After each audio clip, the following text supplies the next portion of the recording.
বিসমিল্লাহির রহমানির রহিম। বন্ধুরা, আজকে খুব গুরুত্বপূর্ণ একটা বিষয় নিয়ে কথা বলার জন্য আসছি। এই বিষয়টা জানা খুবই জরুরি।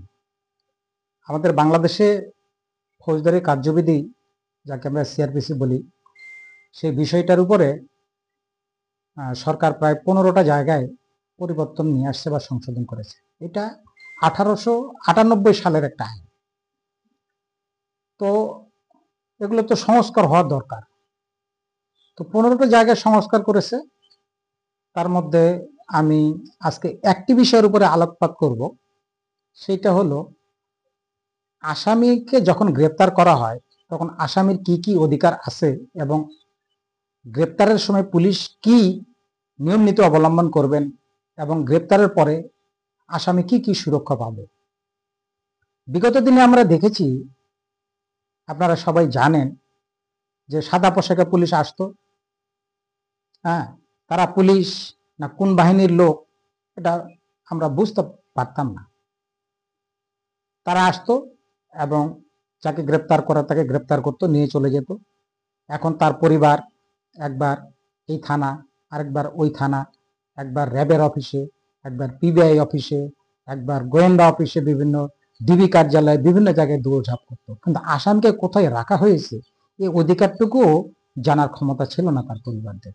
এটা একটা পরিবারের জন্য ঠিক ওই মুহূর্তে সিচুয়েশনটা কতটা কঠিন, জটিল এবং যন্ত্রণাদায়ক, যারা এই পরিস্থিতি ফেস না করছে তারা উপলব্ধি করতে পারবে না। এই বিষয়টা নিয়েই আমাদের আইনটা সংশোধন হয়েছে। সিআরপিসির সেকশন 46 যেটা ছিল, সেখানে এবিসি কিছু ধারা সংযোজন করা হয়েছে। তো পুলিশের প্রথম কাজ হলো, গ্রেপ্তার উনি যখন করতে যাবেন তিনি তার পরিচয় বহন করবেন। প্রথম কথা, তার পরিচয় বহন করতে হবে, তার নেম প্লেট তাকে বহন করতে হবে। এবং তিনি আসামিকে গ্রেপ্তারের সময় তার পরিবারকে অথবা প্রতিবেশী যারা থাকবে, যারা উপস্থিত থাকবে, তাকে তিনি কোথা থেকে এসেছে এবং তার পদবি কি এটা তিনি পরিষ্কার করবেন। যে আমি অমুক থানা থেকে এসেছি বা আমি অমুক অফিস থেকে এসেছি, আমি এই পদ ধারণ করি এবং আমার পরিচয় এই, এটা তিনি প্রথমে পরিষ্কার করবেন। খুবই গুরুত্বপূর্ণ, পরিষ্কার করতেই হবে। এখন তিনি যে আসামিকে গ্রেপ্তার করলেন, সেখানে এর আগে মেমোরেন্ডাম তৈরি করার কোনো বিধান ছিল না, কিন্তু এখন একটা ফরম্যাট দেওয়া হয়েছে, এটা মেমোরেন্ডাম আকারে তাকে সেখানে আসামি গ্রেপ্তারের সময় তাকে এটা পরিপূর্ণভাবে ফিল আপ করতে হবে। এখানে প্রায় 17টি বিষয়ে তাকে এখানে উল্লেখ করতে হবে। যেমন আমি উল্লেখযোগ্য বিষয়, মেমোরেন্ডামের বিষয়গুলো উল্লেখ করি। যে প্রথমে তিনি আসামির নাম লিখবেন এবং তার পরিচয়পত্র, এনআইডি নাম্বার লিখবেন। এবং সবচেয়ে বড় প্রশ্ন হলো যে আটকের স্থানটা কোথায়, স্থান আপনি উল্লেখ করবেন।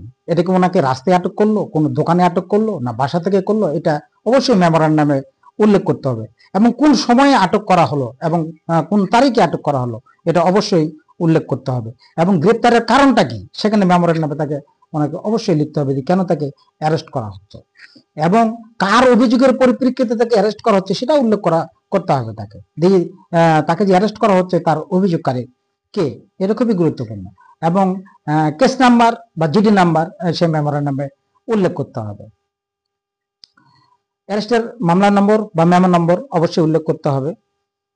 এবং আসামি যখন অ্যারেস্ট করা হলো তখন তার স্বাস্থ্যের কি অবস্থা, এটা অবশ্যই উল্লেখ করতে হবে। তার শরীরে কোনো আঘাত আছে কিনা বা গ্রেপ্তারের সময় তিনি আহত হয়েছেন কিনা, এই বিষয়গুলো, শরীরে আঘাত আছে কিনা তা অবশ্যই উল্লেখ করতে হবে।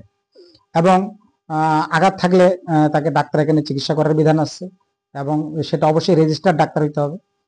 আর সবচেয়ে বড় প্রশ্ন, যদি তাকে বাইরে থেকে গ্রেপ্তার করা হয়, বাসা থেকে অনেকে গ্রেপ্তার হন না সবসময়, তাকে বাইরে যদি কোথাও অ্যারেস্ট করা হয়, তাহলে বাইরে অ্যারেস্ট করলে অবশ্যই 12 ঘন্টার মধ্যে, আমি আবার উল্লেখ করতেছি, 12 ঘন্টার মধ্যে তার পরিবারের কাছে সংবাদ পৌঁছাইতে হবে যে আপনার স্বামী বা আপনার ছেলে বা আপনার আত্মীয় আমাদের হেফাজতে আছে বা তাকে গ্রেপ্তার করা হয়েছে, অমুক কারণে গ্রেপ্তার করা হয়েছে, তার পরিবারকে সংবাদটা দিতে হবে বা তার স্বজনকে সংবাদ দিতে হবে। কিন্তু এর আগে পুলিশ কাউকে সাদা পোশাকে তুলে নিয়ে গেলে ওনারা তো খবর দিতেনই না, বরঞ্চ দাঁড়ে দাঁড়ে ঘুরেও সেই ব্যক্তির কোনো খবর আমরা পেতাম না। এবং যাদের সামনে গ্রেপ্তার করা হলো তাদেরকেও সব তথ্যগুলো সরবরাহ করতে হবে। এবং যাদেরকে তিনি তথ্যগুলো জানালেন পরিবারকে, তাদের মোবাইল নাম্বার তিনি কালেক্ট করবেন এবং কোন আদালতে তাকে তোলা হলো সেগুলো মেমোরান্ডামে উল্লেখ থাকবে। এবং যাদের সামনে তিনি অ্যারেস্ট করলেন, বাইরে করেন বা পরিবারের সামনে করেন, তাদেরকে তাদের সেখানে স্বাক্ষর নিতে হবে। এবং গ্রেপ্তারের সময় তার কাছে কি কি পাওয়া গেল, যেমন আমরা বিগত দিনে লক্ষ্য করেছি যে কাউকে বাইরে থেকে অ্যারেস্ট করলে বা কোথাও থেকে অ্যারেস্ট করলে তার কাছে টাকা পয়সা বা মোবাইল ফোন বা এই ধরনের কোনো কিছু মূল্যবান সামগ্রী থাকলে এটা পুলিশ কিন্তু নিয়ে নিত, এটা কিন্তু পরে আসামি আর ফেরত পেত না। কিন্তু এখন এই সংশোধনের পরে সেই সুযোগ আর থাকতেছে না। এখানে কিন্তু তাকে একটা তালিকা তৈরি করতে হবে যে হ্যাঁ, তার কাছে এই মডেলের একটা ফোন পাওয়া গেছে, তার কাছে এত টাকা ছিল, তার কাছে এই জিনিসপত্র পাওয়া গেছে, এগুলো একটা তালিকা থাকবে। এবং যাদের সামনে তিনি এটা করবেন তাদেরকে সেখানে স্বাক্ষর নেবেন এবং কি কি তালিকা করলেন তার একটা তালিকাও তিনি পরিবারের কাছে সরবরাহ করবেন বা উপস্থিত যারা তাদের কাছে সরবরাহ করবেন। সুতরাং এখানে পুলিশের যে একটা কি বলবো, এটা ওই যে মোবাইল টোবাইল নিয়ে নেওয়ার যে একটা কালচার ছিল সেটা বন্ধ হয়ে গেল, সেটা থাকলো না। এবং অ্যারেস্ট করার পরে তাকে যে অ্যারেস্ট করা হলো তার এই মেমোরান্ডাম পরিবারের স্বাক্ষর নিতে হবে। এবং তিনি যদি বাইরে থেকে অ্যারেস্ট করেন, সেখানে যদি কোনো সাক্ষী না থাকে, এমন জায়গায় তাকে অ্যারেস্ট করা হলো যে সেখানে কাউকে পাওয়া গেল না, তাহলে সেটাও এখানে উল্লেখ করতে হবে যে কেন সেখানে কাউকে পাওয়া গেল না বা কেন কারো স্বাক্ষর নেওয়া গেল না, এটা কিন্তু অবশ্যই উল্লেখ করতে হবে। এবং অ্যারেস্ট হয়ে যাওয়ার পরে, গ্রেপ্তার হওয়ার পরে আসামের কতগুলো সুরক্ষা দেওয়া হবে, যেমন গ্রেপ্তার করতে গিয়ে তিনি যদি আহত হন বা তার শরীর অসুস্থ থাকে, তাহলে অবশ্যই তাকে কোনো রেজিস্টার ডাক্তারের কাছে চিকিৎসা করাইতে হবে। এবং রেজিস্টার ডাক্তার কাছে, এবং সেখান থেকে অবশ্যই সনদ সংগ্রহ করতে হবে। এবং যেখানে নিয়ে যাওয়া হয়েছে সেখানে একটা ডায়েরি মেনটেন করতে হবে থানায়, এবং সেই ডায়েরিতে তাকে কখন অ্যারেস্ট করা হলো, কি কারণে করা হলো, কোথা থেকে অ্যারেস্ট করা হলো, কার সামনে অ্যারেস্ট করা হলো, এই তথ্যগুলো সেখানে লিপিবদ্ধ থাকবে এবং কেন অ্যারেস্ট করা হলো, এবং এটা প্রকাশ্য একটা স্থানে এটা লটকাই দিতে হবে। এবং ওই গ্রেপ্তারকৃত ব্যক্তি কোন একটা অফিসারের অধীনে কিন্তু উনি থাকবেন এবং তিনি তার স্বাস্থ্য, খাবার এবং আনুষঙ্গিক বিষয়গুলো দেখভাল করবেন এবং যাবতীয় তথ্য তার আত্মীয়স্বজনের সঙ্গে শেয়ার করবেন এবং তাদেরকে তথ্য জানাবেন। এবং তার মনোনীত আইনজীবীর সঙ্গে তাকে কথা বলতে দিতে হবে। তিনি তার আইনজীবীর সঙ্গে পরামর্শ করে আইনি ব্যবস্থা গ্রহণ করবেন। এবং এখানে পুলিশকে অবশ্যই তার পুলিশ ডায়েরি মেনটেন্যান্স করতে হবে যে কি কারণে তাকে অ্যারেস্ট করা হয়েছে, এবং যা যাবতীয় যে বর্ণনাগুলো সেগুলো অবশ্যই দিতে হবে। এবং কেউ যার দায়িত্বে উনি থাকবেন তিনি তার তথ্য সরবরাহ করতে বাধ্য, তিনি কেউ তার পরিবারের কেউ গেলে তিনি তাকে তথ্য জানাতে বাধ্য। এবং যেই আমি মোটামুটি ভিডিওটা অনেক দীর্ঘ হয়ে যাবে, তো আমি মোটামুটি যতটুকু তুলে ধরলাম এইটাই মূল পয়েন্ট এবং মূল বিষয়গুলো। এবং এখানে একটি গুরুত্বপূর্ণ বিষয় বলে রাখি যে যদি পুলিশ এই মেমোরান্ডাম তৈরি না করে বা তথ্য সরবরাহ না করে বা যদি কোনো আইনের ব্যত্যয় ঘটায়, তাহলে তার বিরুদ্ধে আইনগত ব্যবস্থা নেওয়া যাবে। এটা আইন স্পষ্ট বলা হয়েছে, সে পুলিশের বিরুদ্ধে আইনগত ব্যবস্থা নেওয়ার আমাদের সুযোগ রয়েছে। বন্ধুরা, আরো যে সংশোধনীগুলো আছে সেই গুরুত্বপূর্ণ কিছু টপিক নিয়ে সামনে কথা বলার চেষ্টা করব।